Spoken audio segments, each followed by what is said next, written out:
Hello everyone, AmyR here with Prairie paper and ink, and working with some brand new Lawn Fawn goodies that I literally just showed in a haul video the other day.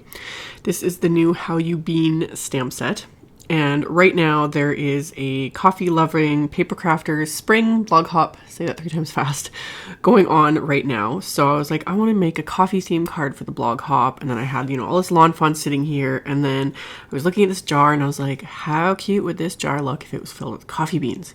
So I stamped the jar onto some Bristol smooth cardstock, and then I pulled out the Lawn Fawn Love You a Latte set that I've had for quite some time now and adore, and I stamped the to-go cup multiple times onto the same Bristol smooth, and then I used some of the happy faces from the How You Bean set to make them into little characters.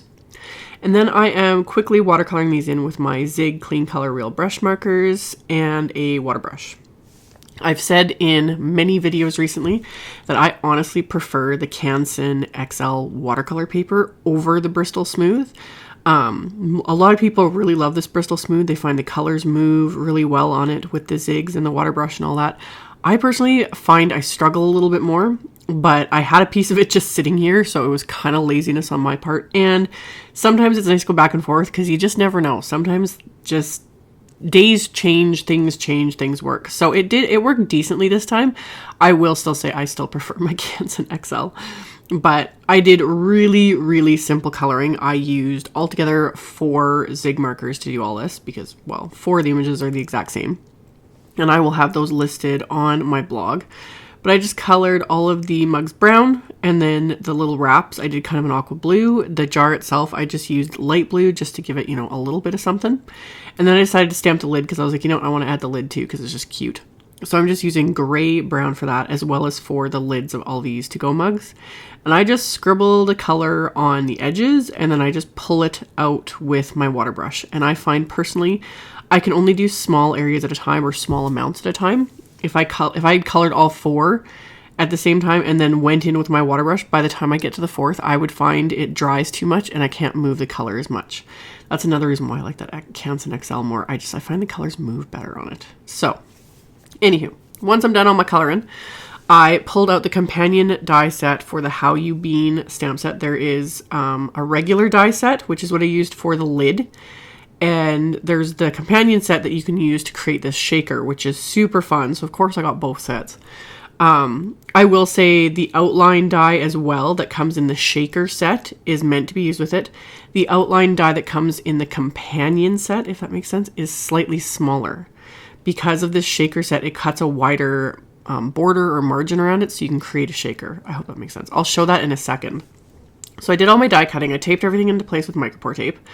Die cut everything, and now you can see I've got this fun outline of the jar with the window cut out, and then I have the back piece of the jar that I cut with the die.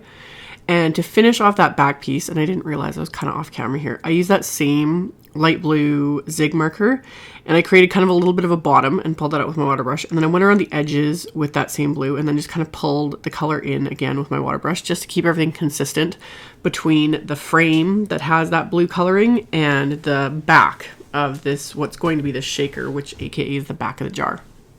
So I used a fair bit of water on that, so I quickly used my heat tool to dry that. And then to create my little coffee beans that I'm going to put in the shaker, I just grabbed a scrap of brown cardstock and I treated it with my anti-static powder tool.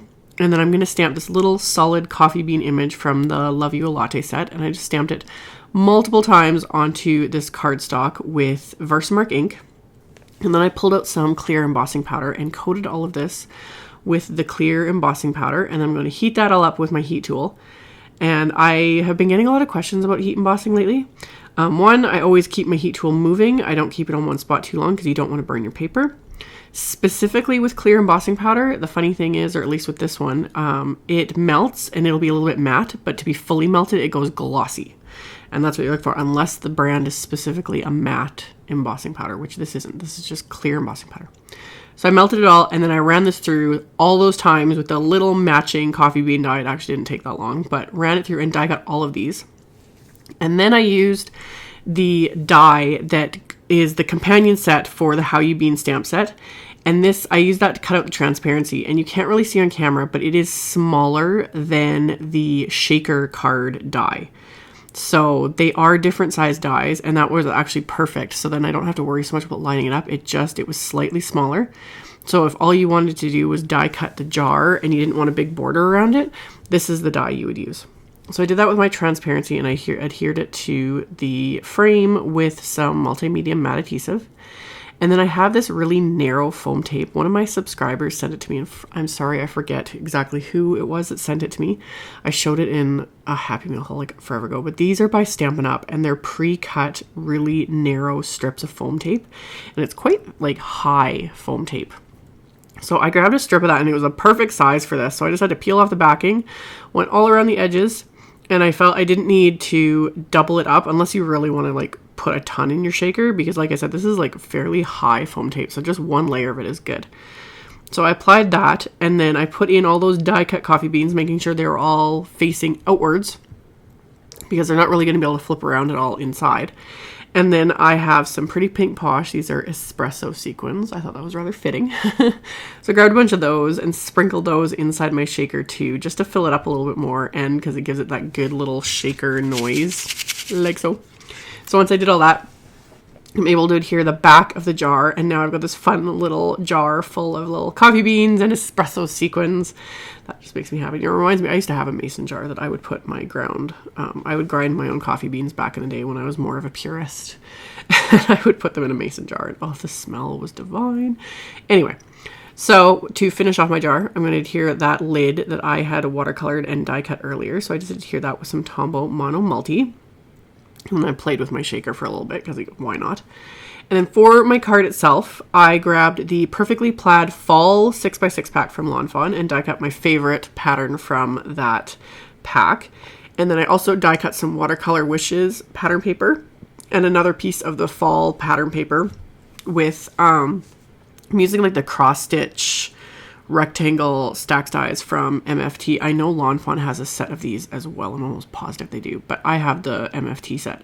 So I use that for the watercolor paper and this brown piece, and I die cut with the rectangle. And then I stamp the How You Bean sentiment from the How You Bean stamp set with Versamark ink, and then I'm embossing that with some white embossing powder. And once that's done, I'm going to adhere that to the watercolor piece with just a little bit of that Tombow Mono Multi. So get that adhered, so that's going to be kind of my floor for me to put my jar on. So I've got that adhered, and then I decided to mat that with a piece of the same brown cardstock that I used for all the coffee beans. So I had just trimmed that with my paper trimmer to be slightly larger than the die cut rectangle. And same thing, adhered that with my Tombow Mono Multi. And then I'm going to adhere that to my plaid pattern paper. So once I've got everything adhered, I can now start assembling my entire little scene here. So I'm going to adhere the jar to the card front. And then for the one little to-go mug, I added a piece of that same foam tape and then adhered it down to the corner of the jar and just popped that up. And then the second one, I just adhered flat to the card front. And then as a final bit of embellishment, I added a few more of these little espresso sequins. So just kind of sprinkled them onto my card front. And then I'm going to use my Ranger Multi-Medium Matte Adhesive and my little crystal katana to pick those up and get them into place. So just little dabs of this adhesive, which is my go-to for adhering sequins. So once I've got all those in place, I want to finish off my card base itself. I just grabbed some heavyweight white cardstock that I'd cut in half, so it's 4 1/4 by 11, and I scored it at 5 1/2, so it'll be a top folding A2 size card. And I grabbed the sentiment from the same How You Bean set. I butted up, they're separate stamps, but I butted them up together to say happy birthday. And then those two remaining to-go cups that I had colored in at the beginning of the video. And that's what I wanted to use on the inside, just to finish it off. So I'm going to adhere that with my Mono Multi again. And that finishes off the inside of the card. So now I can adhere the outside front of the card here. Same thing, some Mono Multi. Gives me a few seconds to arrange everything so that it's all lined up, and then once it's adhered, it's good to go. So that finishes off my card. So as always, I will have links to the supplies in my blog post. You can hear all the fun little shaker goodness. So cute. So yeah, I will have a link to the supplies and to my blog post in the description box below the video. There will also be a link to that Coffee Lovers blog hop, which anyone can participate in. It's super fun. There's tons of people that participate. As of filming this, there's like probably 300 people. And there'll be way more. So check it out if you're interested. Thank you all so much for watching, and I will see you all in the next video. Bye.